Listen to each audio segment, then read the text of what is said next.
Kuya, malayo pa ba tayo? Ang sakit na ng puwet ko sa kakaupo eh.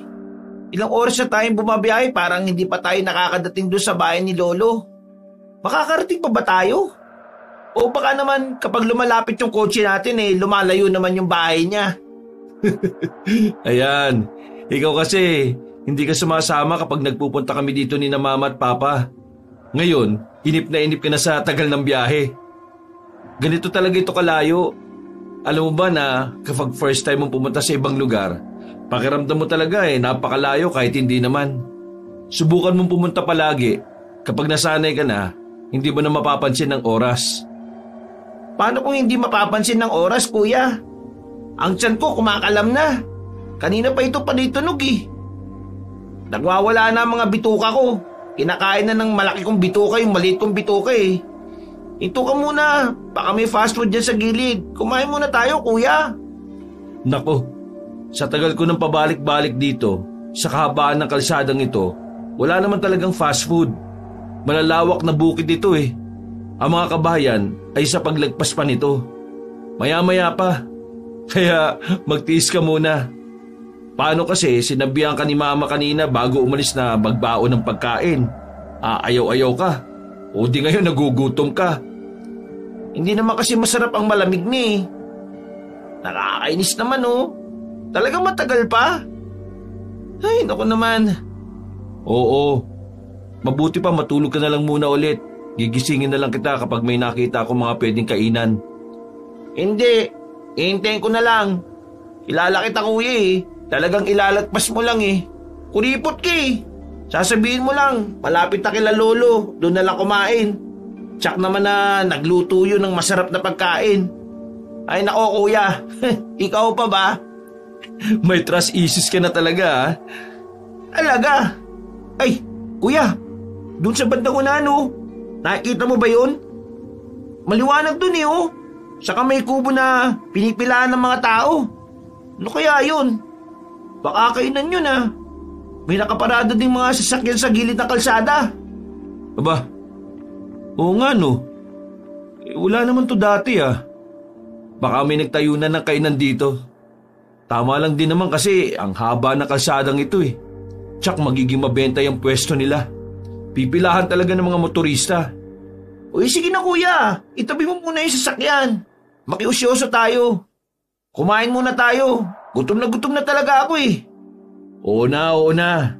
Ito na nga oh. Pagkaparada ni Ryan sa sasakyan sa gilid ng kalsada, kaagad silang bumaba at sumunod na sa dulo ng pila.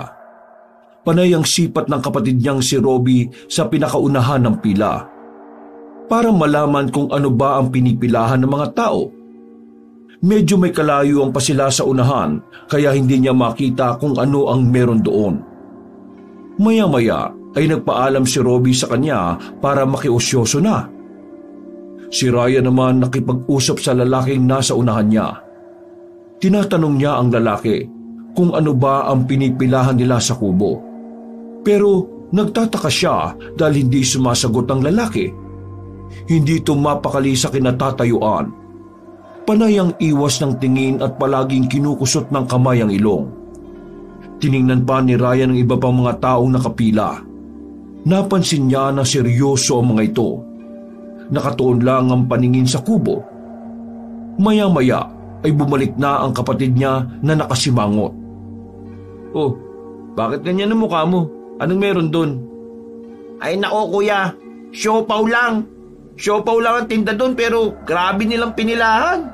Saka ang dami nilang binibili na para bang mauubusan sila ng stock.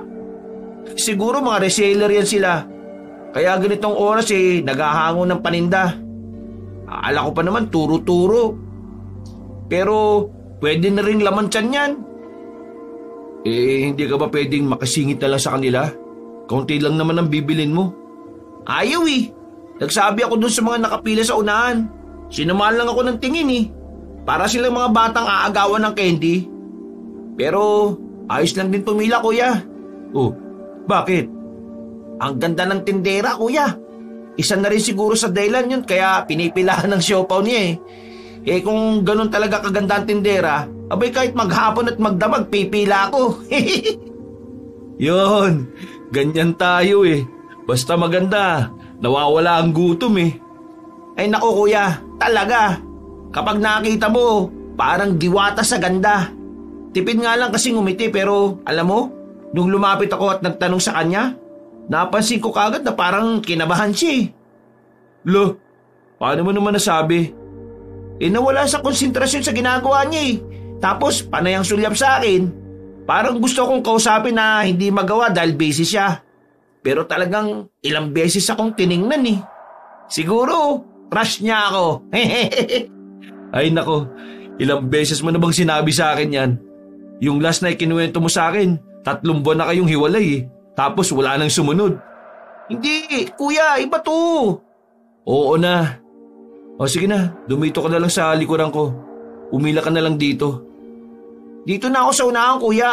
Ako nang bibili para makausap ko si magandang binibini. Ay nako, wag na kaya tayong bumili.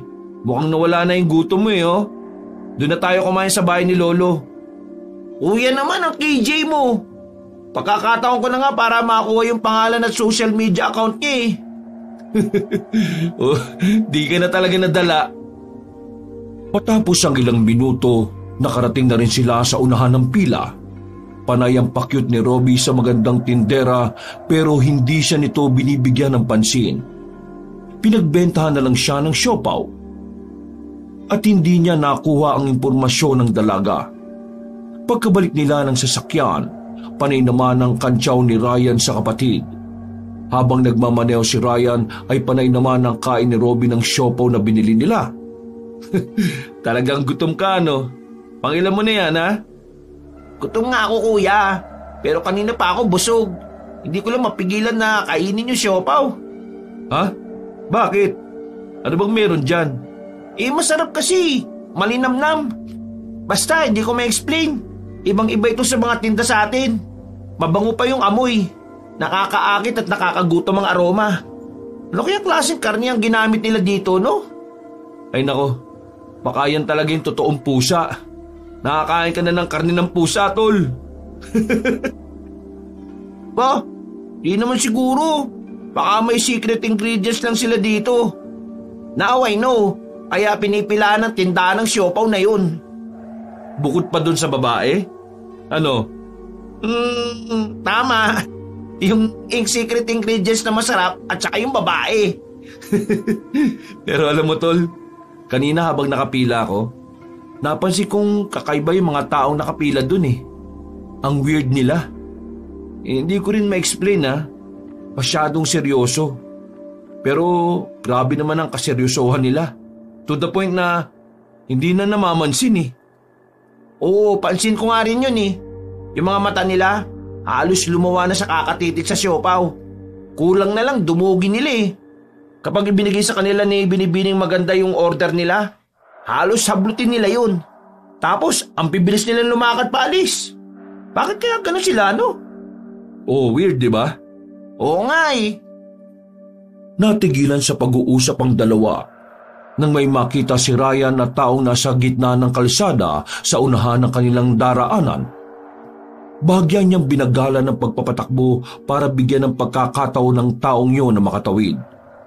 Pero nagtataka sila dahil hindi ito umaalis. Nakatayo lang ito sa gitna ng daan na para bang hinihintay talaga sila. Habang papalapit sila, ay naaninag nila ang lalaki na nakatingin ng masama at nakakakilabot ang ngiti. Binusinahan pa ni Ryan ng ilang beses ang lalaki pero hindi ito natitinag sa pagkakatayo. Binagalan pa niya ang pagpapatakbo sa sasakyan.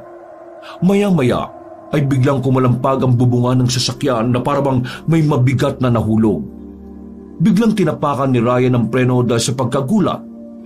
Halos masubsob na sila dahil sa lakas ng pagkakahinto ng sasakyan. Narinig nila ang paggulong ng nahulog sa ibabaw ng bubong ng kotse. Nang tingnan nila ito habang bumabagsak sa unahan ng sasakyan, nanlalaki ang mga mata nila dahil sa malaking tipak ng karne na bumagsak. Sariwa ito at tumatagas pa ang dugo. Hindi nila malaman kung anong uri ng hayop ito dahil malaman at hindi naman makilala kung anong klaseng buto ang nakausli roon. Hinagilap ni Ryan ang tingin ng lalaking nasa unahan ng kalsada.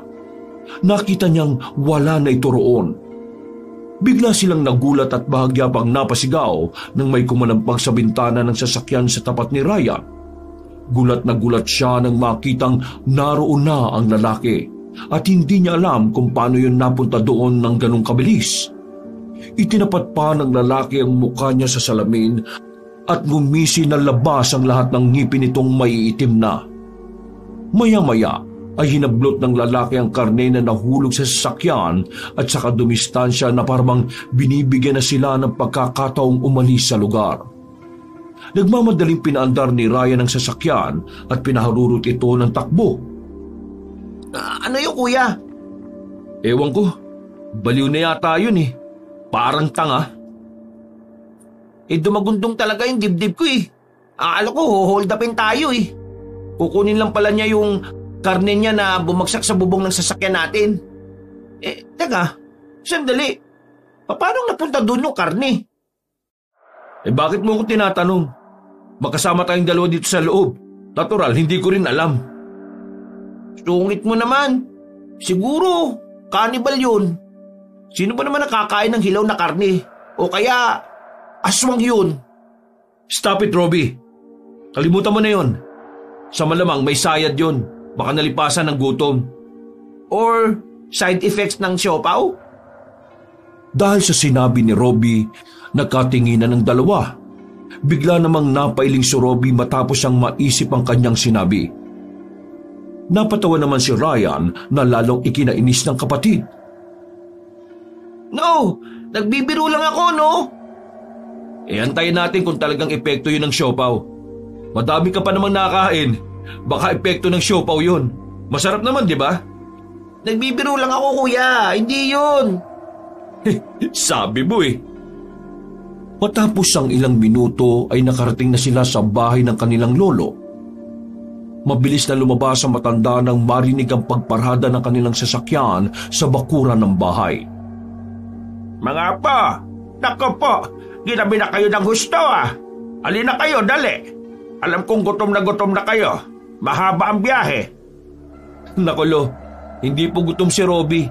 Sa dami ng kinain yan, ilang araw pa siyang hindi magugutom. Pero lo, baka kapag nagutom siya hilaw na karne na hanapin yan. Marami ka bang manok o baboy dyan? Kuya! Nag-aasara na naman kayong dalawa. Alina kayo, pumasok na kayo sa loob at nang makahigop kayo ng mainit na sabaw. Sandali. Bakit ang dumi ng sasakyan nyo? Ano yung likido na bumasa sa salamin? Dugo ba yan? Na-aksidente ba kayo? Hindi po, lo. Kaya lang hindi rin namin alam kung paano sasabihin eh. Nakakita lang po kami ng weird na lalaki nakatayo sa gitna ng kalsada. Nasagasaan nyo? Hindi po, lo. Pero ang dugo na yan ay galing sa karne na bigla nalang bumagsak sa bubong ng sasakyan. Gumulong kasi pababa kaya po nadumihan niyang kotse. Ano? Mabutit hindi kayo napahamak. Bakit po, lo? Sadya ba talagang may baliw na nangaharang at nangahagis ng karne sa daan? Ilang linggo nang usap-usapan dito sa amin ang tungkol dyan. Ang nabibiktima ay mga dayo. Ganyan-ganyan ang ginagawa nila sa sasakyan. Ang sabi pa nga ng iba kaya raw laging may naaksidenteng sasakyan. At laging namamatay yung sakay sa kotse. At kapag na-rescue kulang na ang bahagi na katawan. Tapos hindi na makita. Hindi nga ako naniniwala sa kwentong yon. Kasi alam nyo naman ng mga chismoso-chismosa. Pero ngayon kayo na mismo ang nagpatunay. Salamat talaga at walang nangyaring masama sa inyo. Diyos ko, masisisi ko talaga ang sarili ko dahil ako nagpumilit sa mga magulang nyo na dito kayo sa akin pagbakasyonin Lo, hindi lang po yan ang naranasan namin. Doon sa kabahan ng kalsada na madilim, may isang kubo na tindahan ng siopaw. Ang sarap po ng siopaw nila. Pero bakit naman kaya doon itinayo? Napakadilim tapos ang ilaw lang nila sulo. Ang weird tuloy. Tindahan ng siopaw? Hindi yan nababalita dito Ngayon ko lang yan narinig. Baka po bagong bukas lang. Ibang klaseng bagong bukas yun. Pinipilahan ka agad ng tao Ganun talaga kapag opening. Baka may promo sila. Tama na yan. Doon na tayo sa kusina at nang makakain muna kayo bago matulog. Makalipas ang 1 linggo, inaya ni Robbie ang kanyang kuya Ryan para balikan uli ang tindahan ng siopaw. Hindi pa sana papayag si Ryan pero dahil naiinip ay sinamahan din niya ang kapatid na pumunta roon. 4:00 ng hapon sila pumunta pero wala sa pwesto ang tindahan ng siopaw. Pinagtakha ng magkapatid ang pagkamisteryoso ng tindahan kaya binalikan nila ito ng gabi. Ang bangis! Sabi ko sa iyo, kuya talagang sa gabi lang sila nagtitindi. Bakit kaya? Di ba nakakapagtaka naman ang kahiwagaan nito? Oo, pero bumili ka na para makalis na tayo kaagad. Hindi ba craving lang naman yan? Alin ba dyan yung kinikrave mo? Yung siopaw o yung nagtitinda? Pareho yata, kuya Pero maya-maya na tayo bumili. Oh, bakit mamaya pa? Dapat ngayon na habang wala pang gaanong pila. Baka mamaya humaba pa yan. Mas maganda yung pasarado na para makausap ko si Binibining maganda. Ano? Paghihintay mo ako dito ng matagal? Oo, relax ka lang, kuya. Parang di mo naman ito pinagdaanan Maglaro ka na lang dyan sa cellphone mo para di ka mainip. Walang signal talaga dito, Robbie. Kaya nga nilagyan ko ng mga games ang phone mo na malalaro mo offline. Ay nako, talaga naman. Nangelam pa. Wala na ring nagawa pa si Ryan kung hindi ang hintayin ng kapatid. Ilang oras din silang naghintay bago umunti ang mga nakapila. Nang makita ni Robbie na nagliligpit na ng gamit ang magandang babae, kaagad niya itong nilapitan para humabol sa pagbili. Sinundan lang ni Ryan ang tingin ng kapatid. Pero nang makita niyang hindi na maganda ang usapan ng dalawa, bumaba na siya ng sasakyan.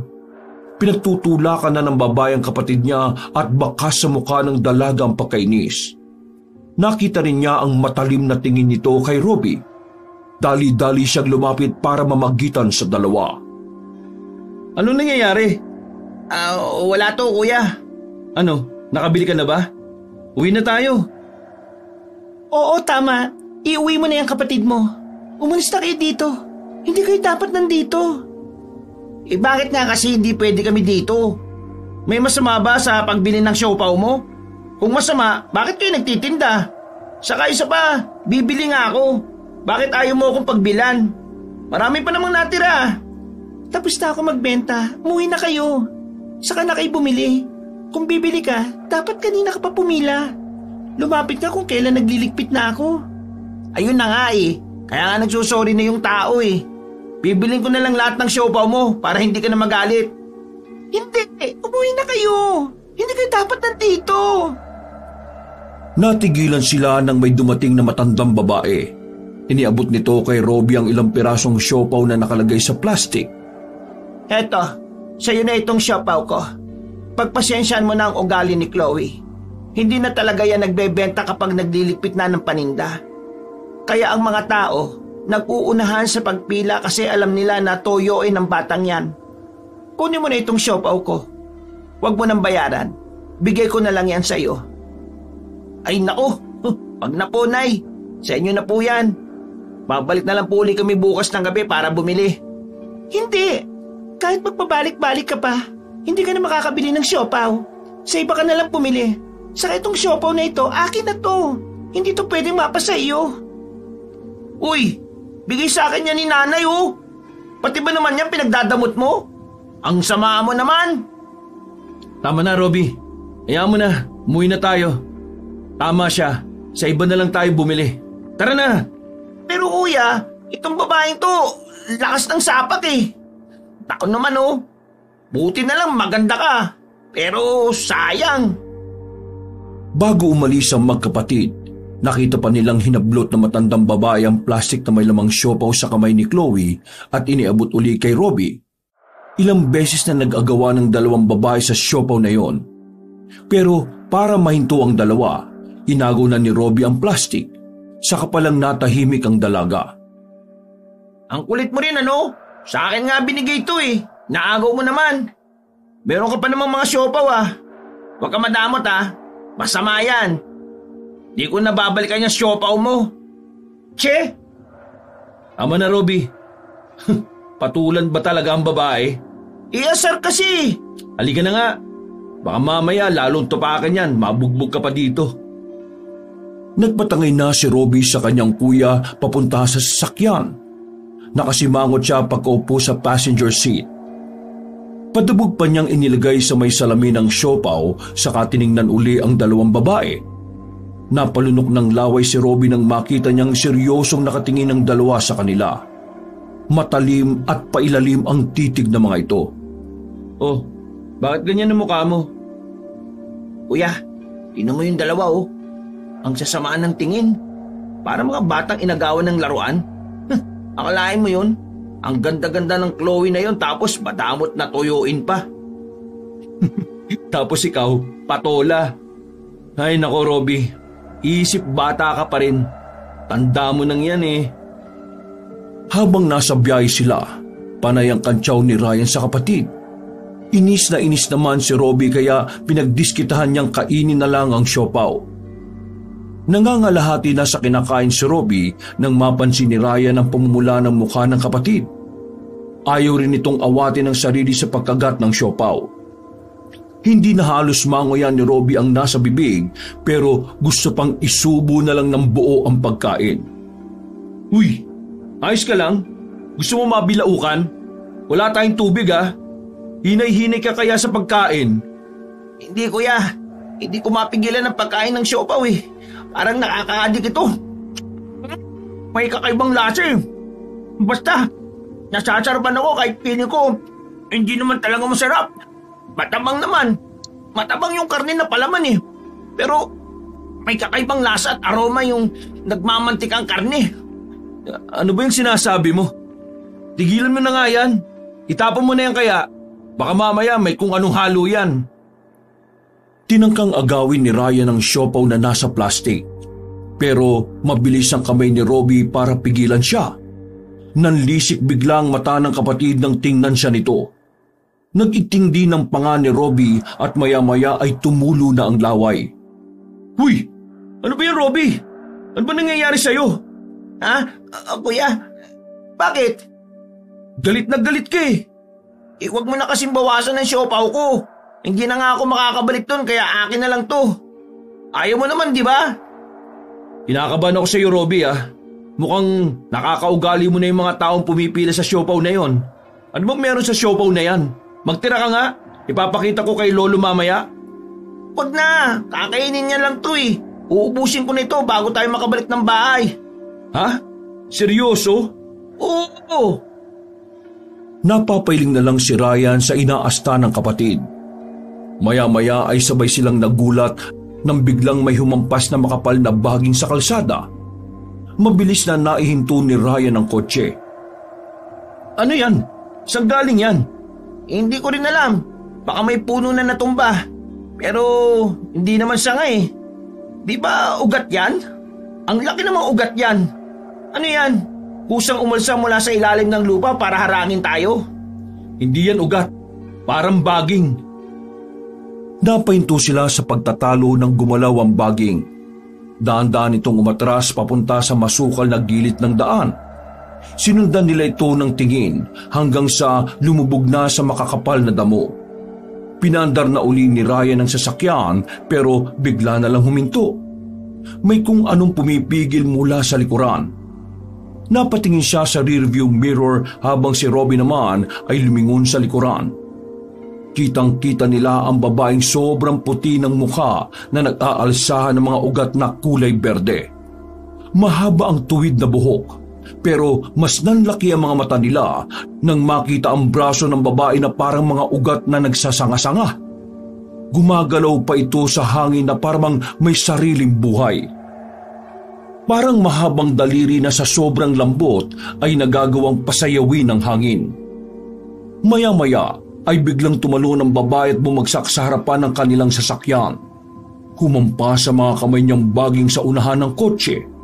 Sumigaw ang babae at sa pagbukha ng kanyang bibig ay may naglabasan ng mga lupa. Napuno ang salamin ng sasakyan kaya pinagana ni Ryan ang wiper.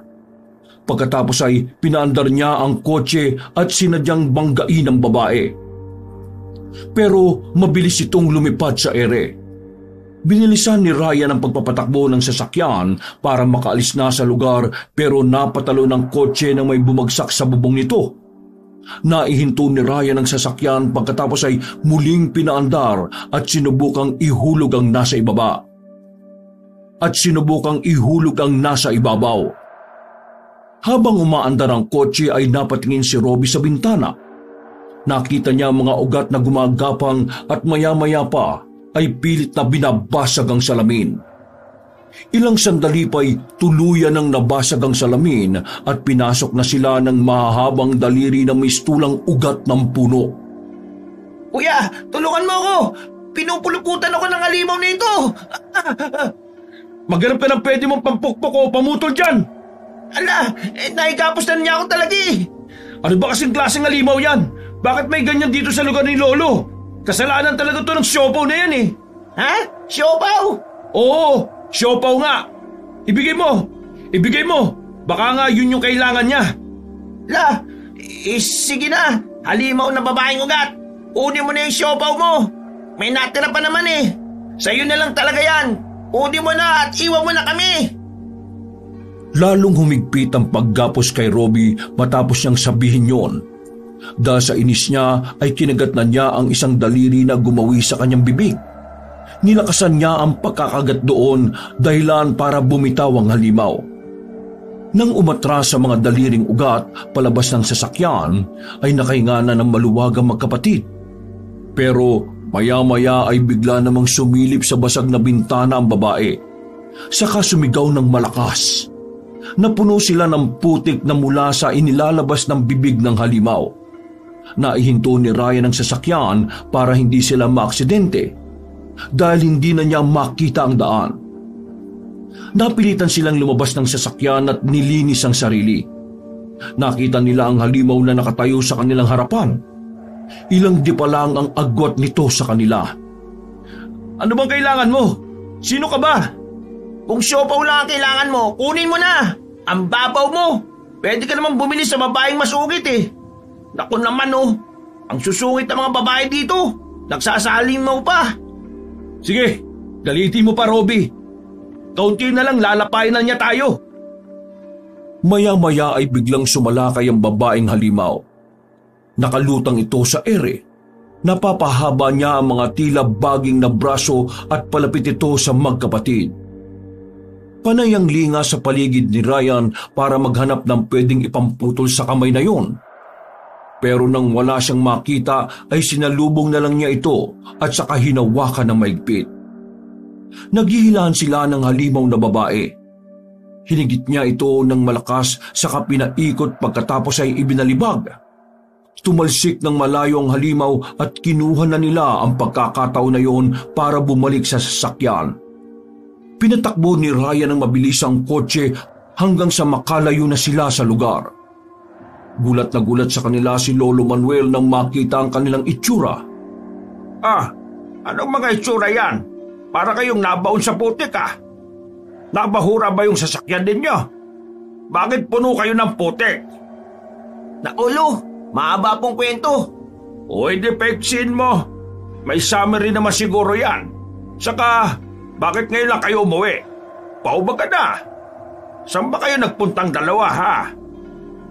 Bumalik po kami dun sa nagtitinda ng siopaw, Lo. Nakasagupa kami ng kakaibang babae. Para siyang engkanto sa puti ng kulay ng balat eh. Pero ang kamay at braso niya, nagiging parang ugat o baging na gumagalaw tapos sumahaba. Ano ka ba? Sus kong mga bata ito. Kakapuyat at kakaselfon nyo yan eh. Sabi ko sa inyo, tigil-tigilan nyo na yan. Hindi naman kayo nalilipasan ng gutom. Kung ano-ano pang pinag-aagawa ninyo. Magluto nga kayo't nang makapag-almusal na. Ay, nako naman. Maglinis mo lang muna kayo ng katawan ha. Sa banyo ka na maligo, Robbie. Dito na ako sa labas at isasabi ko na sa paliligo yung kotse. Sige, kuya. Pagkatapos maligo ay nagluto na sila at kumain. Dahil walang tulog ay maghapon silang natulog lang. Kinagabihan, ginising si Ryan ng kanyang kapatid. Oh, bakit? Anong oras na ba? bakit ka nang gigising? Sarap-sarap ng tulog ko eh. Kuya, ang sakit ng tiyan ko. Parang may kung anong humahalukay. Parang nabubuhay yung bituka ko. Parang gustong lumabas. Tingnan mo, umaalon-alon. Oh, ano ba nangyayari sa'yo, Robby? Ano ba kinain mo nga? Kung ano-ano na eh. Di ko na alam kung alin sa mga kinain ko. Kailangan pa bang malaman yon? Oo naman. Paano ka iinom ng gamot? Baka impatyo sa dami nito. Baka impatyo sa dami na siguro na kinain ko. Tara na nga sa kusina. Higupan mo muna ng mainit na tubig. Ikaw kasi, napakatakaw mo eh. Mahina ang loob ni Robby kapag nakakaramdam ng sakit. Kahit nakainom na siya ng gamot na bigay ng kanilang lolo, gusto pa rin niyang magpadala sa doktor. Nang gabing yon, umalis sila ng bahay para mapatingnan si Robby. Nasa biyahe na sila na makaramdam ang binata ng paghilab ng tiyan. Pinahinto niya ang sasakyan para makasuka. Ilang sandali rin silang namalagi doon hanggang sa guminhawa ng bagya ang pakiramdam ni Robby. Oh, okay ka na? Tara na. Mukhang okay na yata, kuya. Nailabas ko na lahat ng gustong ilabas ng tiyan ko. Sigurado ka ba? Abay, pakiramdaman mo para malaman natin kung tutuloy pa ba tayo sa doktor o uuwi na ng bahay. Opo, Lo. Papakiramdaman ko lang po saglit. Medyo nawala na po kasi yung sakit ng tiyan ko. Saka huminto na yung paghalukay ube. Sandali nga. Ay, di ba si Chloe yun? Ha? Nasaan? Ang linaw naman ng mata mo, ha? Sino ba yun? Yung babaeng maarte po na masungit na tendera ng siopaw. Aba, si Chloe nga. Pero bakit papunta sa kakahuyan? Nang ganitong oras, ha? 8:00 na ng gabi, ha? Baka gato nakatira. Pabayaan nyo na. O ano, tutuloy pa ba tayo sa ospital o uuwi na? Bago pa makapagdesisyon ng tatlo, nakarinig sila ng malakas na sigaw ng babae. Dahil sa pag-iisip na baka si Chloe ang sumigaw, dali-dali silang tumakbo para saklolohan ng babae. Sinuong nila ang madamong daan at hinagilap kung saan banda ng kakahuyan naroon ang dalaga. Maya-maya ay narinig uli nila ang sigaw ng babae. Sinundan nila yung kung saan, hanggang sa nakakasalubong nila ang isang lalaki na duguan ng katawan. Puro sugat ang braso at mukha. Sira-sira na rin ang damit nito. Pautal-utal na nagsalita ang lalaki habang may kung anong itinuturo sa pinanggalingan niya. Dahil sa magkahalong takot at pag-aalala ay hindi na nila maintindihan ang sinasabi nito. Kaya nagpasya na lang sila na puntahan ang pinanggalingan ng lalaki. Habang papalapit sila ay naririnig nila ang malakas na pagsigaw ng babae ng tulong. Naabutan nila itong nakagapos sa katawan ng puno. Inilawan ito ni Lolo Manuel gamit ang dala niyang flashlight. Kitang-kita nila na halos matabunan na ang babae ng mga baging na gumagalaw. Sinundan nila ng tingin kung saan nagbumula ang baging na yon. Napatingala sila at nakita ang babaeng nakalutang sa ere. Halimaw! Yan yung halimaw! Yung may mga kamay na parang mga ugat na gumagalaw! Ang baguting! May nabubuhay pa palang ganyan! Akala ko'y naubos na sila! Ano po yun, Lo? Aswang na baguting ang tawag sa ganyan! Aswang, Lo? Oo! Bata pa ako nang makakita ako ng ganyan eh. Naninirahan sila sa mga liblib na gubat. Ginagawa nilang bahay ang malalaking puno. Walang awa mga yan. Talagang pumapatay ng tao. Umalis na tayo, bilis! Lo, hindi natin pwedeng iwan ng babae. Tulungan natin siya. Paano, kuya? Dahil sa kanilang pagdating, nalipat sa kanila ang atensyon ng halimaw. Napatras sila ng ilang hakbang dahil sa takot. Gumalaw ang mga galamay ng aswang na nakapulupot sa babae. Itinaas niya sa ere ang babae at saka inihagi sa damuhan. Kagad naman itong sinaklolohan ng kasamang lalaki. Pagkatapos ay tumakas na ang dalawa. Nagpasya na rin silang tumakas. Sabay-sabay silang tumakbo pero nasilo ang paa ni Robbie. Napalingon si Ryan nang marinig ang sigaw ng kapatid. Nakita niyang hinatak ng aswang na baguting si Robbie. Pagkatapos ay pinuluputan ng mga galamay na parang baging ang mga paa at kamay ng binata, saka iniangat sa ere na padipa. Umalulong ang aswang sa katuwaan. Tumulo pa ang malapot niyang laway na parabang sabik na sabik sa pagkain. Ngumanga ng malaki ang aswang at unti-unting humaba ang matulis nitong dila. Na tila karayom ang dulo. Inilalapit niya ito sa liig ni Robbie para sipsipin ang dugo ng binata. Dali-dali namang kumuha ng bato si Ryan at ipinukol sa aswang. Tinamaan ito sa ulo kaya nabaling ang atensyon sa kanila. Galit na umangil yon. Pakawalan mo ang kapatid ko! Sira ulo ka! Ako ang harapin mo! Kuya, tumakbo na kayo! Hindi niya kayo bubuhayin! Hayaan niyo na ako! Iligtas niyo na ang sarili niyo! Sira ulo ka bang bata ka? Anong ipapaliwanag ko sa magulang niyo kapag bigla na lang kayong nawala? Paniniwalaan ba nila na kinain ka ng aswang? Sama-sama tayong tatakas! O kaya sama-sama tayong lalaban at mamamatay? Pero paano po natin siya lalabanan, Lo? Wala tayong magagawa kung hindi ang labanan natin siya ng mano-mano. Hindi pa natapos sa pagsasalita si Lolo Manuel nang bigla na lang silang hinampas ng isang kamay ng aswang. Tumalsik sila ng sabay-sabay sa magkaibang direksyon. Nang sumigaw si Lolo Manuel para sabihin kailangan nilang pagbuhuli ng mga galamay ng aswang, dali-daling tumayo si Ryan. Sabay nilang pinuntirya ang mga naggagalawang mga galamay ng aswang. Nang makakuha sila ng tig-isa, mabilis silang tumakbo sa magkaibang puno at doon ito itinali. Umatungal ang aswang na baguting nang masaktan ito. Inulit pa uli ng maglolo ang paghuli sa mga galamay at saka nila ay pinagbuhol-buhol sa mga puno. Tuluyan ang nabitawan ng aswang si Robbie kaya tumulong na rin sa ginagawa ng dalawa. Nang maitali na nila ang mga galamay ng aswang, saka sila tumakbo palayo. Pero bago pa sila makatakas, nabigla si Ryan nang makita niyang may bumagsak na braso sa lupa. Nang tingnan na niya ang kanyang kamay, doon niya nakitang wala ng kaliwang braso niya. Doon niya lang naramdaman ang sakit sa pagkakaputol nito. Napalingon siya sa aswang at nakita niyang ang dila nito ay humaba. Ang dulo ay tila isang matulis na karayom at yun ang pinamputol sa kanyang braso. Muling humaba ang dila ng aswang. Bumaon yun sa sugat niya. Sinipsip pa nito ang kanyang dugo. Sa galit ni Ryan, ay bigla niyang binalumbo ng dila sa kanyang kanang kamao sa kahinatak ng malakas. Pagkatapos ay saka binitiwan. Diretsyong pumasok sa loob ng bibig ng aswang ang sarili nitong dila at parabang nalunok pa ito. Robbie, pulutin mo ang braso ko. Kailangan maidugtong kaagad to. Kailangan natin pumunta kaagad sa ospital. Oo, kuya. Teka, nasa na? Nandito lang yun ah. Hayon, nalinti ka na. May kasama pang isang baguting ang aswang na yan. Nakuha niya ang braso mo.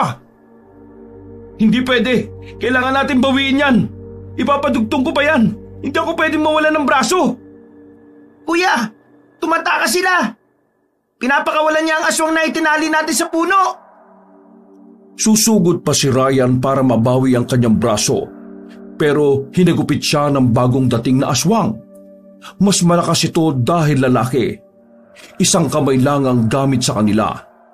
Dahil sa marami itong galamay, napapagalaw niya ang lahat. Pinagagupit sila at hindi tumigil hanggang sa mapakawala ng kasama. Pagkatapos ay sabay na tumakas ang dalawa. Nanlalambot sila ng iwan ng mga aswang. Tumakas sila? Bakit? Bakit ka ba nagtataka, Lo? Aswang sila, di ba? Akala ko ilalapay na tayong tatlo pero iniwan nila tayo. Baka happy na sila sa braso ni Kuya. Hindi. Babawiin ko ang braso ko. Hindi ako papayag na mawala ng braso. Mas delikado ang pagtakas nila. Tsak na babalikan nila tayo at doon ay sisiguraduhin patay tayo. Sa malamang inuwi muna niya ang kasama para lapatan ng lunas ang bali-baling buto dahil sa pagkakatali natin sa kanya. Ryan, apo, halika muna dito sa tabi ng puno at nang magamot ang sugat mo. Ang lakas ng pagdurugo, baka maubusan ka ng dugo niyan. Kailangan madala ka na sa ospital. Hindi po, Lo. Kailangan ko mabawi ang braso ko na kinuha nila bago ako pumunta sa ospital. Kailangan niyong maidugtong. Mahalaga sa akin ang kamay ko. Hindi pwedeng maging ganito ko. Paano ako magtatrabaho kung wala na akong isang kamay? Kukunin natin, kuya. Papawiin natin. Sa ngayon talian muna natin ang sugat mo. Pinagtulungang gamutin ng maglolo ang sugat ni Ryan. Panay ang daing niya dahil sa sakit. Maya-maya ay bigla silang nagulat nang dumating si Chloe. Chloe, anong ginagawa mo dito? May narinig akong ingay kanina. Mga sumisigaw. Kayo ba yon? Kanina pa ako paikot-ikot sa kakahuyan para hanapin. Nandito lang pala kayo. Ano ba ginagawa niyo dito? Gabi pa naman. May tinulungan kami magjowa yata yun Dahil sa landian nila, biniktima sila ng aswang na baguting. Kung bakit kasi hindi na lang nagutil ang mga hinayupak Anong nangyari sa'yo? Bakit wala kang braso? Yung aswang na nakasagupa namin, pinutol nila sa katinanga yung braso ni kuya. Teka, bakit nga pala nandito? Ibig ko sabihin bakit ang bilis mong nakapunta dito?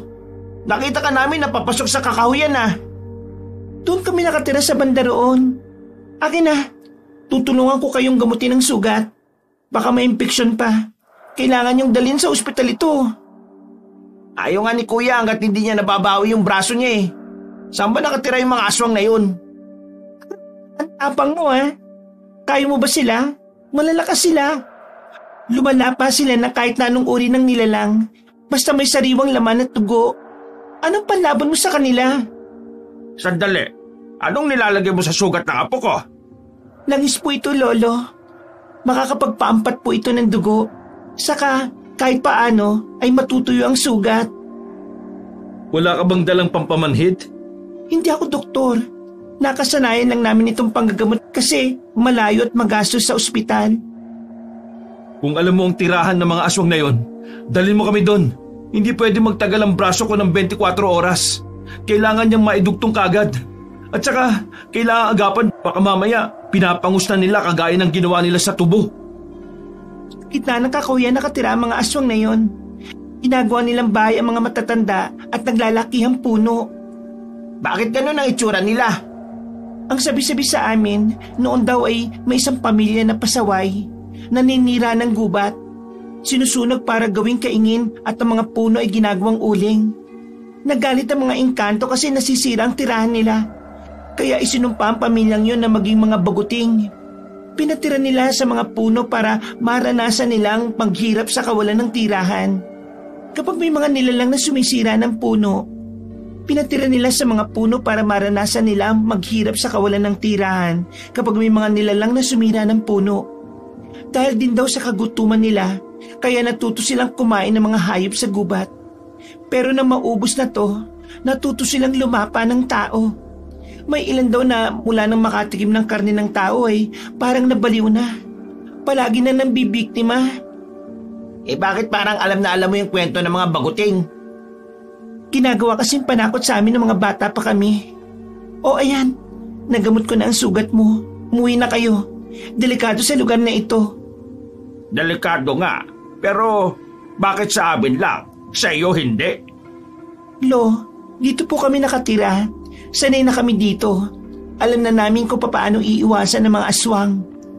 Paano nga ba? Ha? Kailangan matuto kang kumilos na parang pusa. Hindi ka nila dapat marinig o maamoy. Paano yung walang amoy? May ginagamit kaming halaman na kinatatakutan ng mga baguting. Naliligo kami ng tubig na may katas nun. Habang nag-uusap sila ay dumating ang matandang babae. Sumabat siya sa usapan. Ipinagtaka nila ang kilos ng dalawang babae dahil magkasaliwa ang gustong ipagawa ng mga ito. Oh, nanay, ikaw po pala yan. Kayo po yung nagbigay sa akin ng siopaw na hindi naman po panis pero mukhang nasira ang tiyan ko eh. Umalis na kayo. Umuwi na kayo. Hindi kayo dapat nandito.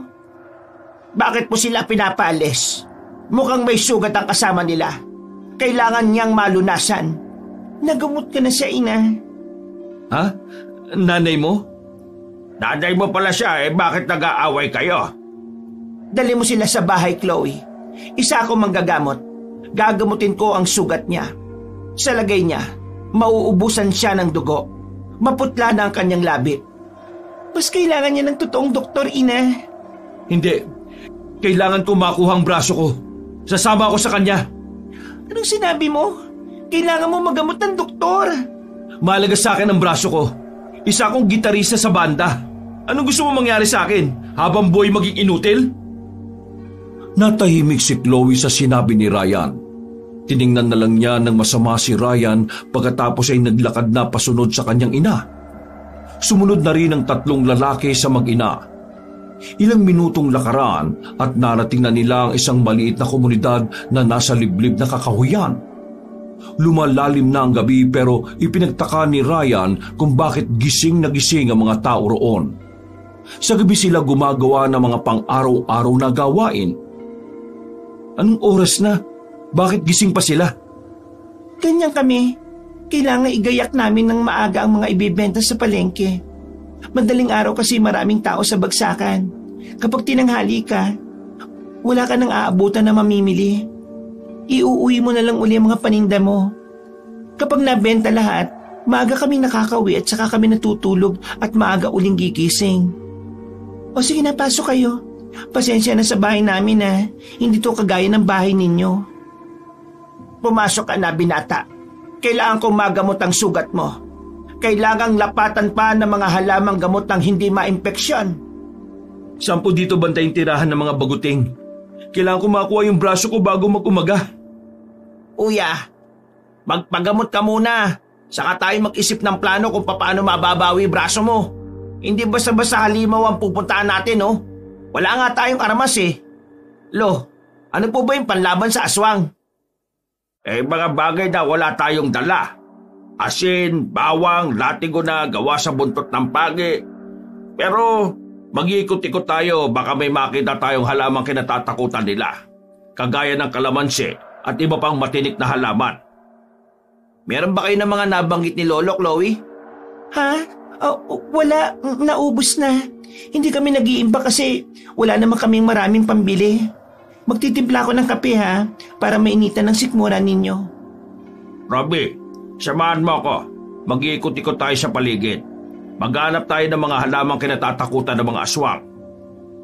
Ay, sige po, Lo. Pagkaalis na maglolo, naiwan naman si Ryan. Pinaupo siya ng ina ni Chloe sa isang upuan na yari sa makapal at malapad na tabla na nasa maliit na sala. Tinanggal ng ginang ang benda sa kanyang sugat. Nang makita ito ng ginang, bahagyang naurong si Ryan dahil nakita niya ang biglang pagputi ng mata ng babae. Ano pong nangyayari sa inyo? Bakit ganyan ang mga mata niyo? Huwag kang maingay. Naiistorbo mo ang pagdarasal ko. Kailangan kong maging kaisa ang kalikasan sa panggagamot. Ganun po ba? Sige po, take your time. Nang maibalik na ng ginang ang kanyang mata sa normal, kinuha niya naman ang mga gamit sa panggagamot mula sa isang silid. Pagkalabas ay saka niya sinimula ng panggagamot. Maya-maya naman ay naglabas na si Chloe ng kape.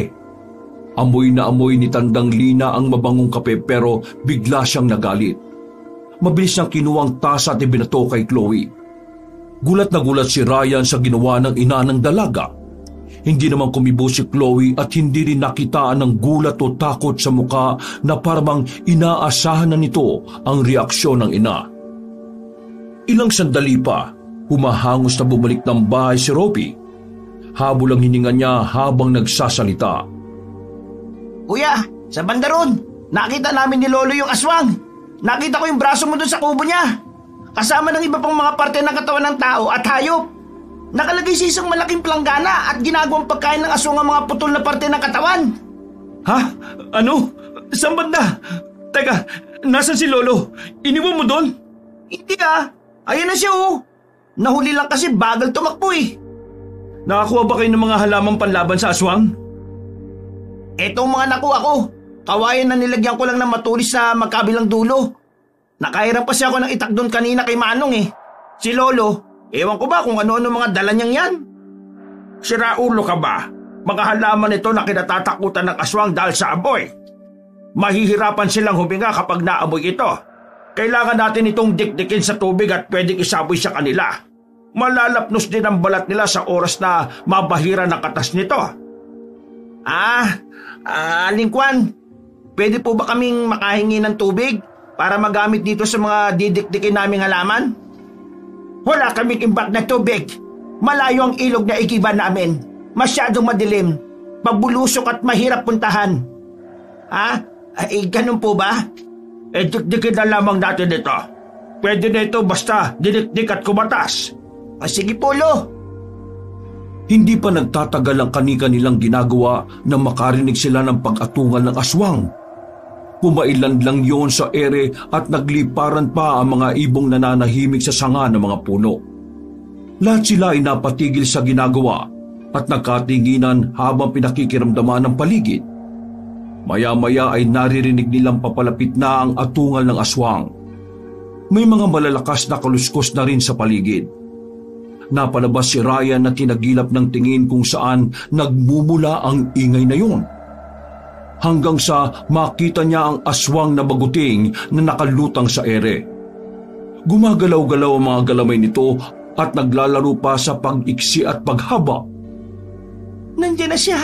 Lumalabas na siya, ina! Mukhang naamoy niya mga bisita. Hindi natin sila nahaplasan ng katas ng katakataka. Gutom na gutom siya. Anong gagawin natin? Kung magsasama-sama tayo at magtutulungan, magagawa natin yan talunin. Basta magkaisa lang tayo. Robbie, magdikdik ka ng mga halamang kinuha natin. Dapat tumulong na rin ang iba. Pagkasabi ng matanda, bigla na lang nagpasukan ng mga tao sa kani-kanilang bahay at nagsarado pa ng mga bintana at pinto. Ang pamilya na lang ni Chloe ang natirang nasa labas ng bahay at nakatingin sa papalapit na aswang. Mukhang natakot ang mga tao sa aswang. Sa bagay, sino ba naman ang hindi? Tayo na lang ang lalaban sa kanya. Akin ang itak, Robbie! Kuya, wag na. Kami na lang ni Lolo. Baka dumugo yung sugat mo at tumala pa. Ikaw na lang ang magdikdik ng mga halaman. Hindi. Kailangan putulin ang mga galamay ng aswang na yan. Akin ang itak. Lituin mo ang mga aswang at akong puputol sa mga galamay niya. Pinagtulungan nilang kalabanin ng aswang. Hinahampas ni Robbie ang halimaw gamit ang kawayan na may tulis ang dulo. Pinipilit niyang ibaon ng tulis ng kawayan sa katawan ng aswang. Si Lolo Manuel naman ay panay saboy ng mga halamang dinikdik nila. Habang si Ryan ay kumukuha ng pagkakataong maputol ang mga galamay ng baguting. Kapag nasasaktan ng aswang, ay lalo itong nagagalit. Umaatungal ng malakas saka pinahahaba ang mga galamay at hinahampas sila ng malakas. Panay ang iwas nila. Pero dahil may iniindang sugat si Ryan, nahirapan siyang iwasan ang mga atake ng aswang. Napuluputan siya ng isang galamay at unti-unting hinatak palapit. Pilit na nilalabanan ni Ryan ang aswang para hindi siya mahigit. Pero masyado itong malakas. Itinusok niya ang itak sa lupa at ginawa itong hawakan para hindi tuluyang madala ng halimaw. Hindi naman siya matulungan ng kanyang lolo at kapatid dahil kada lapit nila sa kanya ay hinahagupit sila ng mga galamay. Nang mapatingin si Ryan sa mag-inang Lina at Chloe, nagtataka siya dahil hindi man lang natatakot ang mga ito. Pag-aalala ang nababakas sa mukha nila at ang atensyon ng mag-ina ay nasa aswang na baguting. Nang maramdaman ni Ryan na mauubusan na siya ng lakas, naisip niyang magpatangay na lang sa aswang. Kumuha ng pagkakataong maitarak niya ang itak sa katawan nito. Hindi naman siya nabigo dahil nang kusa siyang magpahatak, mabilis siyang bumangga sa katawan ng aswang. Umagos ang dugo nito nang maibaon ng itak sa dibdib ng halimaw. Umatungal ng malakas ang aswang at nagliyab sa galit ang kanyang mga mata. Napatingin siya sa ina ni Chloe nang malakas itong sumigaw. Tama na! Ina, wag! Bakit niyo siya sinasaktan? Pagbabayaran niyo ang ginawa niyo sa kanya! Ano? Sa galit ng ginang ay bigla na lang itong nag-anyong baguting. Doon nalaman ni Ryan na ito ang babaeng baguting na bumihag kay Robbie at ang kinakalaban naman niya ay ang lalaking sumaklolo dito. Nang makapagpalit na ng anyo ang ina ni Chloe, mabilis itong lumapit at ipinulupot ng galamay kay Ryan saka ibinalibag sa lupa. Dito na kayo mamamatay! Dinala ko kayo dito para maging pagkain. Pero nagawa niyong sakta ng asawa ko! Walang ibang mamamatay dito kung hindi kayong mga tao!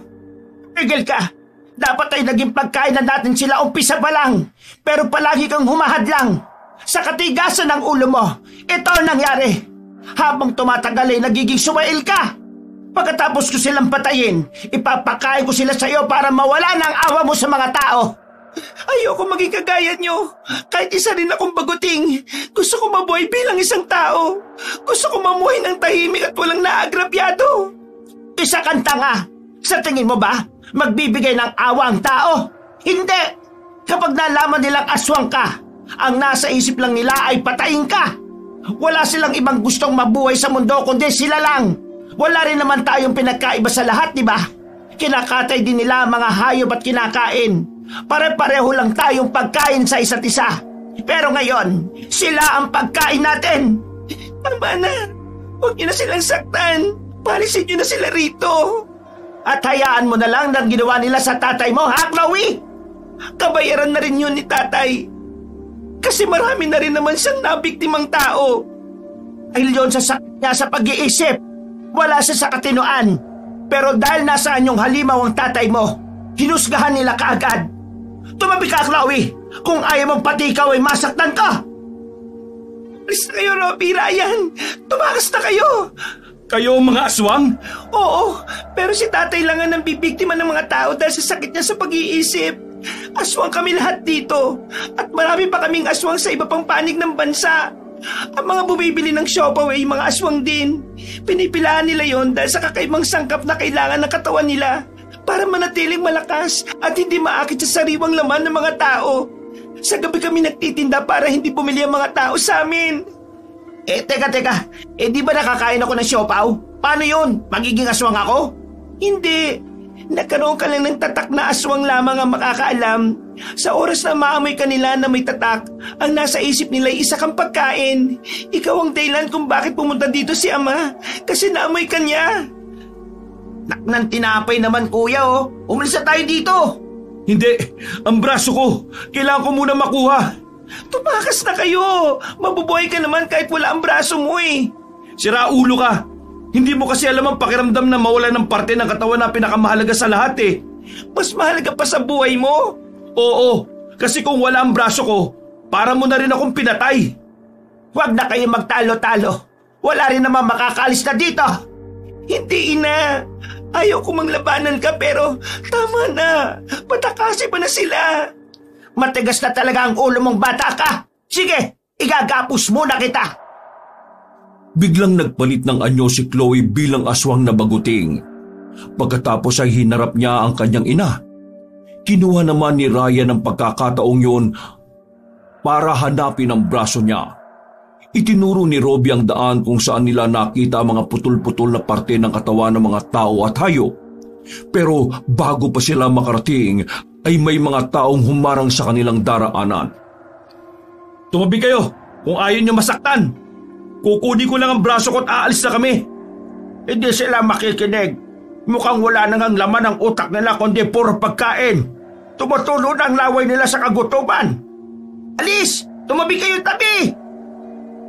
Iniamba ni Robbie ang dala niyang kawayan sa mga nakaharang na tao pero sinasalag lang nila ito. Naggalit na nga ang mga ito nang sabuyan ni Lolo Manuel ng dinikdik na mga halaman na may matatapang na amoy.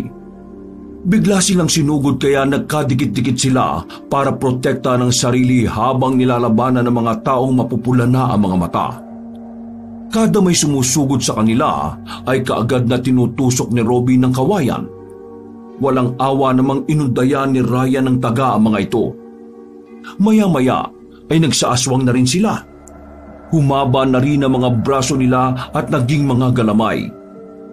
Pilit silang dinadaklot kaya pinagtatataga ni Ryan ang mga gumagalaw na galamay ng mga ito. Umatras sila at namimilipit sa sakit.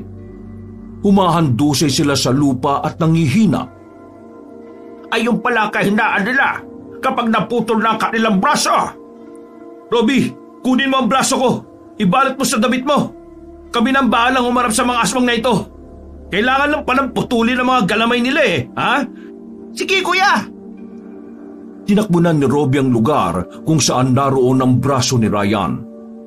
Habang sina Ryan at Lolo Manuel naman ay hinarap ang mga aswang. Gamit ang iniwang kawayan ni Robbie, ginamit yun ni Lolo Manuel para putulin ang mga galamay ng aswang. Pinagtulungan nilang maglolo na puntiryahin ang mga galamay. Tinutusok ni Lolo Manuel ang mga galamay at kapag naibaon niya sa lupa ay kaagad namang pinuputol ni Ryan gamit ang itak. Ilang minuto ang lumipas, bumalik na si Robbie dala ang braso. Nag-atrasan na rin ang ibang mga aswang dahil sa takot. Pagkatapos ay tumakbo na sila paalis. Sa unahan ng daraanan nila ay biglang humarang ang ina ni Chloe. Sa likuran naman ay naroon ang asawa niyang aswang. Hoy pa pala yan? Akala ko napuruan Paano na yun? Kabilaan ng kalaban. Bahala na. Huwag na tayong lumaban. Umiwas na lang tayo tumakas. Pinakamagandang ideya yan na pa. Hindi naman porke umatras talunan na. Tayo na gumalis. Hindi kayo makakalis ng buhay dito. Isa lang ang patutunguhan nyo. At yon ay ang kumakalam naming sikmura. Nek-nek mo! Sa paghaba ng mga galamay ni Tandang Lina, ay kaagad na sinalubong ito ni Ryan ng pagwasiwas ng kanyang itak. Pero mas mabilis ang pag-iwas ng aswang. Mabilis uli itong umatake at hinagupit naman ni Robbie ng kawayan. Dumampot naman ng mga bato si Lolo Manuel at pinagbababato ang aswang. Nang magsawa ang matanda, ay hinuli na lang niya ang isang galamay at saka pinaputol kay Ryan. Umatungal si Tandang Lina nang masaktan sa pagkaputol ng isang galamay niya. Biglang bumalik sa normal na braso na may malalim na sugat ang isang kamay ng aswang. Nang marinig naman ng malaking baguting ang atungal ng asawa niya, mabilis itong sumugod. Lumipad ito sa ere at pabulusok na bumagsak. Nadaganan nito si Ryan at nahirapang gumalaw ang binata. Akma namang tutusugin ni Robbie ng kawayan ng aswang na nakadagan sa kapatid, pero bigla siyang tumilapon dahil sa hagupit ng galamay ni Tandang Lina. Pinagpupupukpok na lang ni Lolo Manuel ang ulo ng lalaking baguting gamit ang malaking batong tinuklap pa niya sa lupa. Lalong nagalit ang aswang kaya napabangon ito. Mahigpit niyang pinaluputan ng matanda gamit ang kanyang galamay saka hinigit palapit sa kanya. Nang makalapit ay ibinaon nito ang matutulis na pangil sa balikat na matanda. Napasigaw sa sakit si Lolo Manuel na ikinataranta naman ng magkapatid. Mabilis na bumangon si Ryan at walang humpay niyang inundayan ng saksak sa likod ng lalaking baguting. Hindi niya tinigilan hanggang hindi ito bumabagsak sa lupa. Nang hindi na ito gumagalaw, umatungal sa galit si Tandang Lina matapos makita ang walang buhay niyang asawa. Lalong dumoble ang galit ng babaeng aswang. Napaatras naman ang tatlo. Luminga sa paligid si Ryan para maghanap ng ibang daan. Pero nakaramdam na siya ng hilo kaya napalood siya sa lupa. Kuya, ano nangyayari sa iyo? Wala, sobrang pagod lang to. Hindi yan pagod. Namumutla ka Kailangan mo madala sa ospital. Ayos lang ako, Robbie.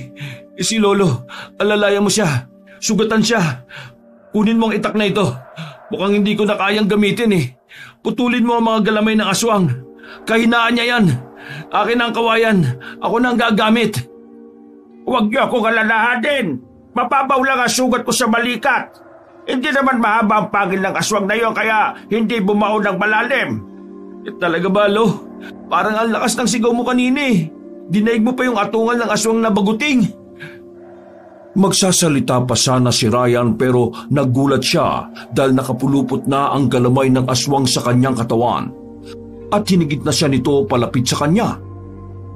Maya-maya ay naramdaman na rin niya ang pagbaon ng dila ng aswang sa kanyang batok. Unti-unting inihigop nito ang kanyang dugo. Nataranta naman si Robbie at hindi malaman ang gagawin. Pasigaw siyang tumakbo habang hawak ng maigpitang itak. Pagkalapit niya sa kapatid, ay saka niya sinubukang hiwain ang galamay na nakapulupot sa katawan ni Ryan. Pero may isang galamay na sumakal sa kanyang leeg kaya nabitiwan niya ang itak.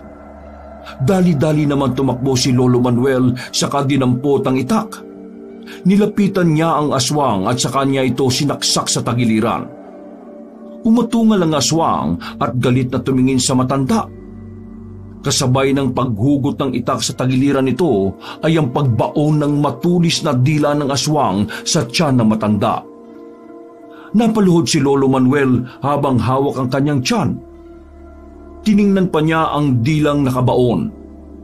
Kitang-kita niya kung paanong dumaloy sa dila ng aswang ang dugo niyang hinihigop nito. Nasuka na ng dugo si Lolo Manuel, pero pinilit niyang damputin ang itak at saka dali-dalim pinutol ang dila ng aswang. Kumawala ang aswang sa pagkakabihag sa magkapatid at parang baliw na nagpaikot-ikot habang umaatungal sa sakit. Robbie! Kuya! Kunin mo ang itak! Abang wala pa sa sarili ang aswang! Patayin mo na! Kuya!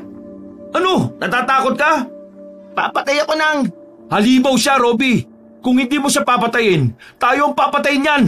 Tingnan mo ako, si Lolo! Kailan ka magkakaroon ng tapang? Kapag ikaw naman ang nasa bingit ng kamatayan? Unahan mo na siya, Robbie! Oo, kuya, sige! Tinakbo ni Robbie ang itak at kinuha sa mga kamay ng kanyang lolo. Tiningnan muna niya ng matalimang aswang at saka humugot ng malalim na hininga bago ito sinugod. Pagkalapit sa aswang ay pumikit siya, saka ibinao ng husto ang itak sa katawan ng halimaw. Napadilat siya nang marinig ang matinis at malakas na sigaw ni Chloe. Ina! Chloe! Ama! Kasalanan nila. Hindi naman kami gaganti kung hindi sila nauna. Tatakas lang talaga kami. Kaso, naipit na kami sa sitwasyon eh. Pinatay niyo ang mga magulang ko. Pinatay niyo! Hindi naman namin yung ginusto eh. Pinatay niyo pa rin sila. Apo, lumayo ka na dyan. Wala na rin sa sarili si Chloe. Kinain na siya ng kanyang galit. Kusa nang umatras si Robbie. Nabitiwan na rin niya ang itak. Pero biglang bumalikwas ang ina ni Chloe. Humaba ulit ang galabay niya at inatake si Robbie. Dahil sa magkahalong takot at pagkabigla, mabilis na sinalubong ni Robbie ng taga ang mga galamay. Walang ngumpay niya itong pinagpuputol hanggang sa maubos. Napaluhod ng aswang at saka nagpakawala pa ng napakalakas na atungal. Kasunod noon ay ang unti-unting pagbagsak niya sa lupa. Naibaling niya ang atensyon niya kay Chloe nang sumigaw ito saglit. Nakita niyang unti-unting nagbabago ito ng anyo. Nagbabaga na parang uling ang mga mata ng dalaga. Nag-aalsa ng mga ugat nitong kulay berde sa mukhang parang wala ng dugo sa pagkaputi. Maging ang mga galamay na rin na parang baging na may mga nakausling ugat na maliliit ang dalawang braso niya. Pinilit namang tumayo ni Ryan. Tinulungan niya si Lolo Manuel na makatayo at pagkatapos ay hinatak nila si Robbie na bahagyang natulala sa pagkabigla. Sabay-sabay silang tumakas. Mabagal ang takbo ni Robbie dahil sa pangangatog ng kanyang tuhod. Nanginginig din ang kamay niya dahil sa takot. Napahinto na siya nang marinig ang malakas na pigati ni Chloe. Nilingon nila ito. Kitang-kita nila ang pagwawala ng mga galamay ng babae. Pinaghahampas niya ang mga ito sa hangin. Ang iba ay tumatama sa mga sanga ng puno. Matatalim ang galamay ni Chloe at sa isang hampas niya lang ay napuputol ang mga sanga. Nang mapagod na sa pagwawala ang babae, napalud ito sa harapan ng kanyang ina at saka humagulgol. Sabi ko naman sa inyo tama na. Natatakot ako maiwan mag-isa. Sabi ko mamuhay lang tayo ng simple. Hindi tayo dapat lang aagrabyado para mamuhay lang tayo ng matagal. Pero kasi mas pinakikinggan nyo ang kalam ng sikmura nyo Para na po ako ngayon. Sabi ko naman po diba, natatakot ako mag-isa. Sabi nyo diba mabagsik ang mundo sa mga kagaya natin. Pero ngayon, iniwan niyo na ako. Hindi ang mundo mabagsik. Tayo ang nagpapahirap sa bawat isa. Kung hindi niyo sila sinaktan, kung hinayaan niyo na lang silang tumakas, sana buhay pa kayo. Paano na ako ngayon? Bakit niyo mas pinili na mamatay? Di niyo na ako inisip. Nakakainis naman. Kumising kayo dyan, Ama, Ina. Bumangon kayo. Paano na ako? Robbie, tara na. Kuya, pinatay kong nanay niya. Dahil sa akin, ulila na siya. Dahil sa atin, wala na siyang magulang. Kuya, wala na tayong pinagkaiba sa mga mamamatay tao. Aswang sila, Robbie. Halimaw. Pero tao pa rin sila. May damdamin. Narinig niyo yun?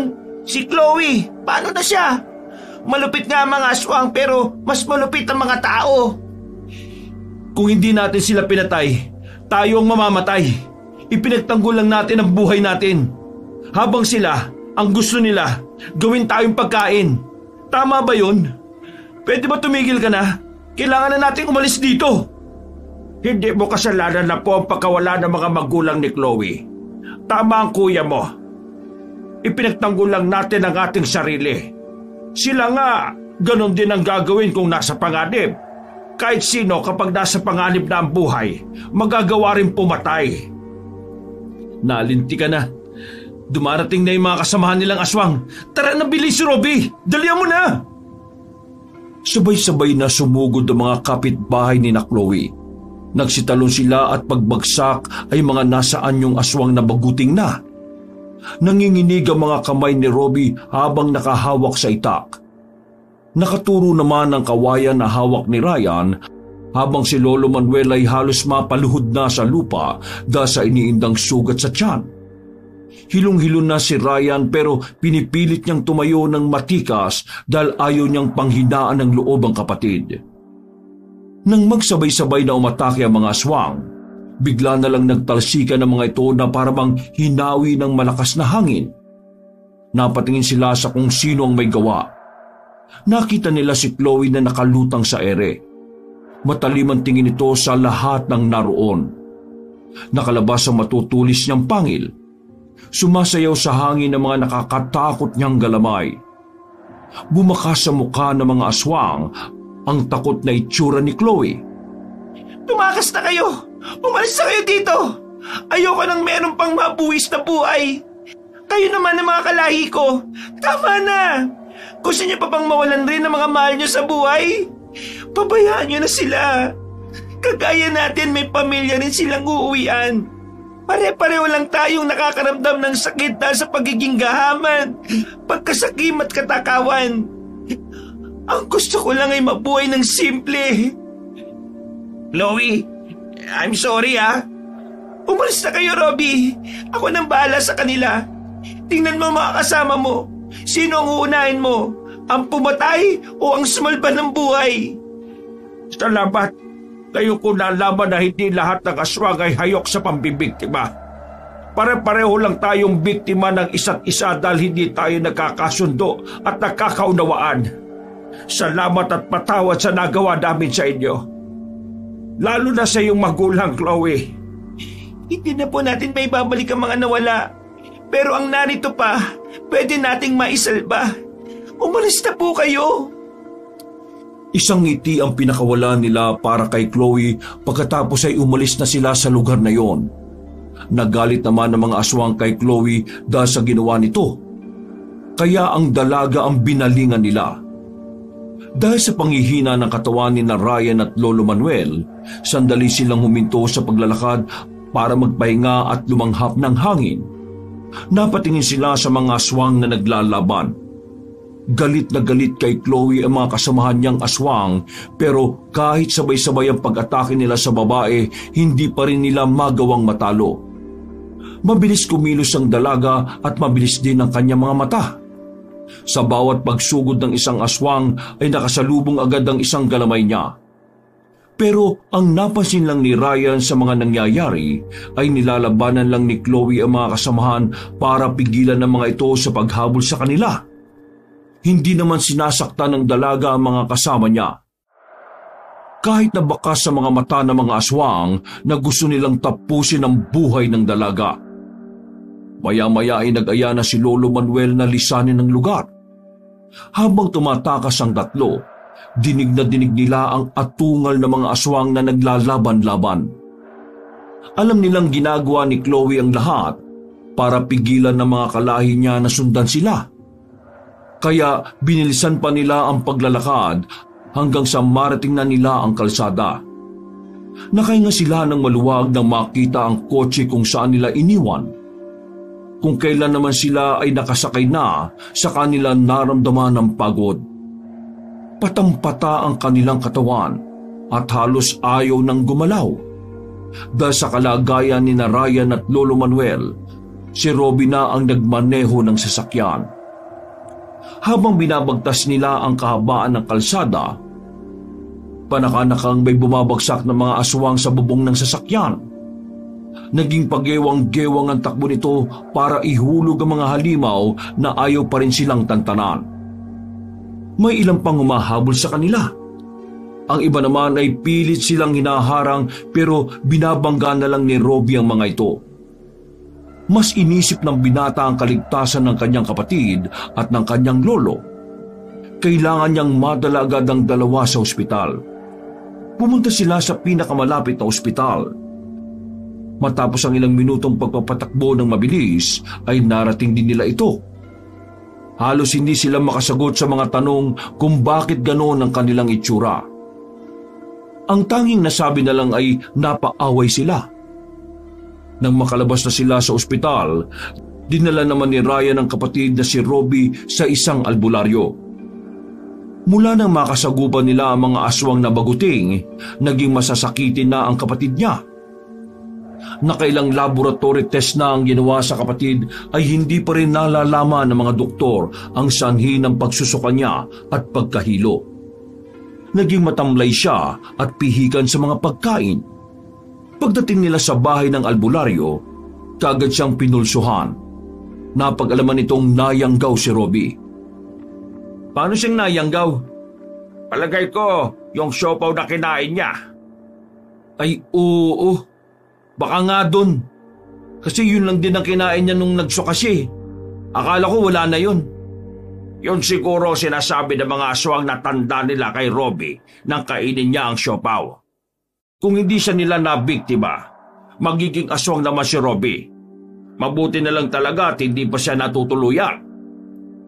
Kagad na ginamot na matandang albularyo si Robbie. Pagkatapos dasala ng tubig na nasa planggana, ay itinapat niya yon kay Robbie. Hinaplasan din niya ng langisang tiyan ng binata. Ilang segundo pa lang ang lumilipas, ay nagsuka na si Robbie. Halos lumubog ang tiyan niya dahil sa pagkakahalukay ng kung anong naroon sa kanyang bituka. Pawis na pawis si Robbie habang inilalabas ang malapot na itim na likido. May mabaho at malansang amoy. Habang tumatagal sa pagsusuka, ay naging buo-buo na lamang na kulay itim ang inilalabas ni Robbie. Natapos lang ang pagsusuka niya nang mailabas na ang isang bilog na sobrang tigas na bagay na ayon sa albularyo, ayon daw ang itinanim na sumpa sa binata para maatuluyan ang maging aswang. Lambot na si Robbie nang matapos ang gamutan. Pinainom siya ng mainit na sabaw dahil nakaramdam siya ng matinding gutom. Pinagpahinga muna siya ng albularyo bago payagang umuwi. Lumipas ang ilang linggo. Bumalik na sila sa Maynila. Kasama na nila si Lolo Manuel nang lumuwas. Hindi na nila iniwan na matanda sa baryo dahil alam nilang delikado na roon kahit pa nabalitaan nilang wala nang nananambang na mga kakaibang nilalang sa kahabaan ng madilim na kalsada. Lumabas ang tatlo dahil nag-aya si Robbie na sa labas na sila kumain. Pagkababa ni Ryan ng sasakyan, nakita niyang nakatanaw sa kabilang kalsada ang kapatid niya. Layo ng tingin ah. Ano bang meron doon? Alam ko na.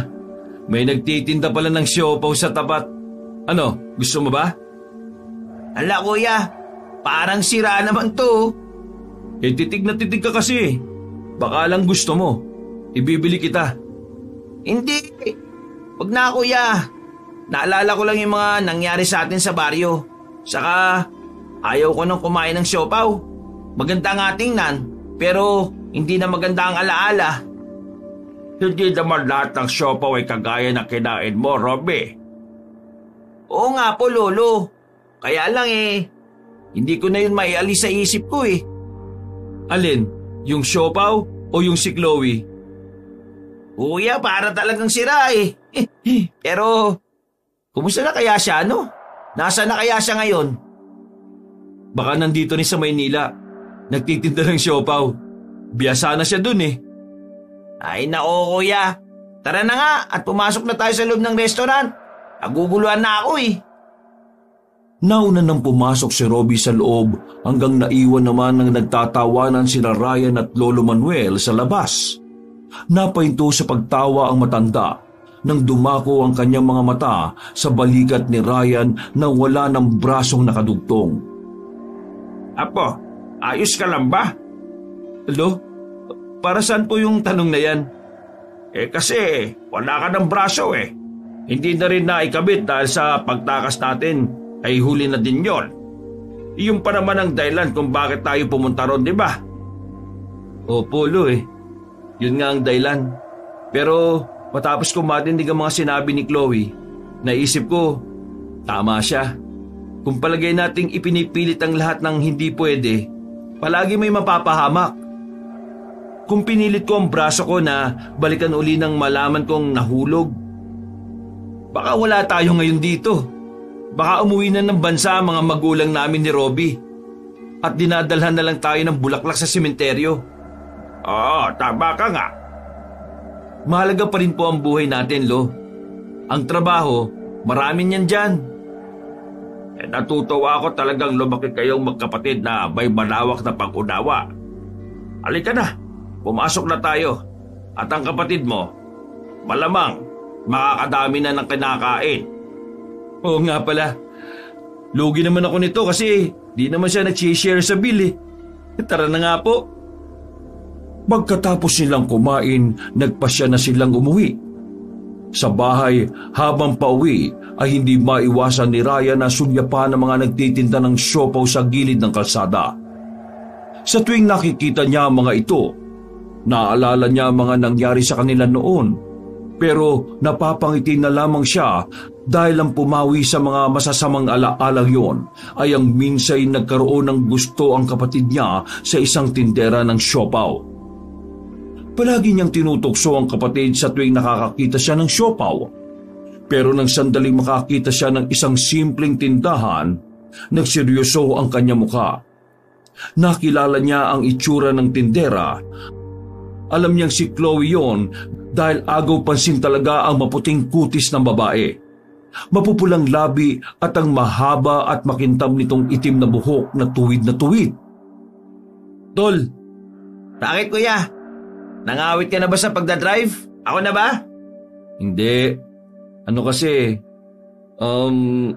nakakita ako ng tindahan ng siopaw.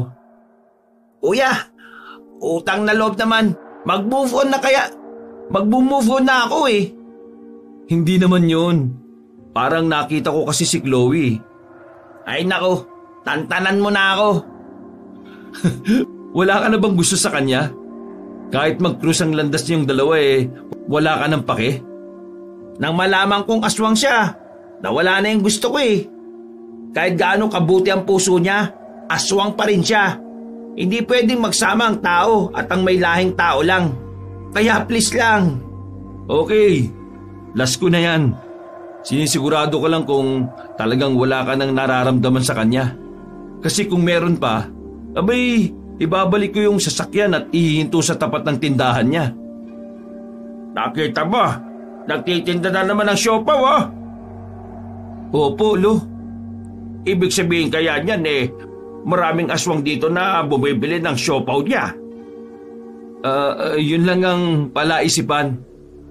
Gusto mo bang alamin natin? Nako, nag-uusap na naman ang dalawa kung saan-saan na naman mapupunta yan. Napahagalpak na lang ng tawa ang dalawa. Nang makitang namumula na sa pagkainis si Robbie. Pero mula noon, iyon na nga ang huling pera na kinakantsawan ni Ryan ang kapatid. Dahil sa kalagayan ni Ryan, hindi na siya makakabalik sa banda. Nagtayo na lang sila ni Robin ng restaurant. Binigyan sila ng kanilang magulang ng puhunan.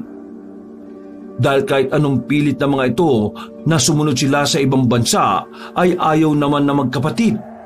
Mas gusto nilang magnegosyo na lang sa bansa at kakulitan ng lolo nilang mas isip bata pa sa kanila. Lumipas na ang ilang taon at nagtuloy-tuloy ang magandang kapalaran ng kanilang negosyo. Nakapag-asawa na rin si Ryan habang si Robbie naman ay nakailang nobya na at hindi pa rin natatagpuan ng kanyang dawan kaya nakakantsawan na naman siya ng kanyang kuya na nagbibilang na ng babae. Palagi silang nagbabardagulan pero ito na ang dahilan kaya lalong tumatatag ang pagsasama nila bilang magkapatid. Lumilipas ang araw para kay Lolo Manuel at ang pagpapasya sa kanya ay ang pagmasdan ng kanyang mga apo na masayang namumuhay. Mas ikinatuwa pa na matanda ang balitang uuwi na sa bansa ang mga magulang ni Ryan at Robbie. At hindi na aalis uli. Sa tagal ng paghihintay na matanda na mabuo ang kanilang pamilya, sa wakas ay magkakaroon na ng katuparan. Wakas!